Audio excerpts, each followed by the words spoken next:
چین، جس کا مکمل نام ریپبلک آف چائنا ہے، اپنے رقبے کے لحاظ سے دنیا بھر میں تیسرے نمبر پر آتا ہے۔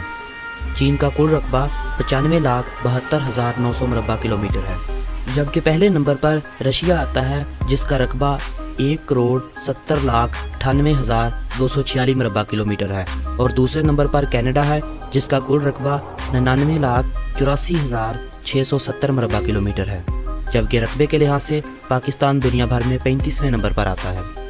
اگر ہم چائنا کی آبادی کی بات کریں تو چائنا 1,40,40,95,17,397 افراد کی آبادی کے ساتھ دنیا کا سب سے بڑا ملک ہے، اور دوسرے نمبر پر انڈیا ہے جس کی کل آبادی 1,33,91,80,127 افراد ہے۔ چائنا میں شرح پیدائش 0.4% ہے، جبکہ انڈیا میں 1.1%، لہٰذا یہ کہنا بے جا نہ ہوگا کہ 2050 میں انڈیا آبادی کے لحاظ سے دنیا کا سب سے بڑا ملک ہوگا۔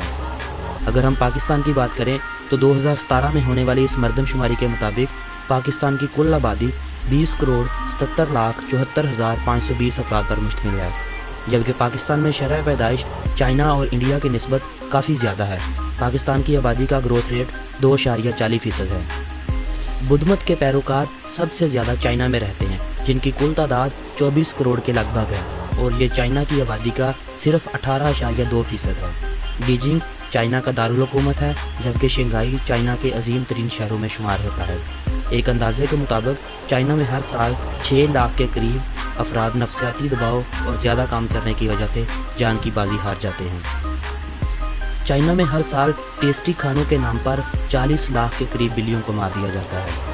جب ہم بات کر رہے ہیں چائنا کی تو کتوں کا خیال کیسے نہیں آئے گا ہمارے ذہن میں، کیونکہ ہم بچپن سے سنتے آ رہے ہیں کہ چائنیز لوگ کتوں کا گوشت بڑے شوق 1700 قبل مسیح سے چائنا میں کتوں کا گوشت کھائے جانے کا انکشاف ہوا ہے۔ 1,60,00,000 کے قریب کتے ہر سال China, north Korea, south Korea اور ویتنام میں کھائے جاتے ہیں۔ 21 جون 1990 سے سٹارٹ ہونے والے یولنگ فیسٹیول میں ہر سال 21 جون کو ہزاروں کتوں کی شامت آ جاتی ہے، یعنی اس دن سب سے زیادہ کتوں کا گوشت کھایا جاتا ہے۔ 2006 میں رابیز وائرس کی وجہ سے 3 افراد کی موت کے بعد کریک ڈاؤن کیا گیا، جس کے نتیجے میں 50,000 کتوں کو صرف 5 دن کے اندر ہلاک کر دیا گیا۔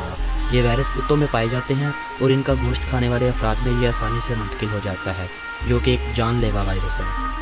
آپ کے علم میں مزید اضافے کے لیے بتاتا چلوں کہ چائنا میں صرف 3% کتوں کو اس وائرس کے خلاف حفاظتی انجیکشن لگائے جاتے ہیں۔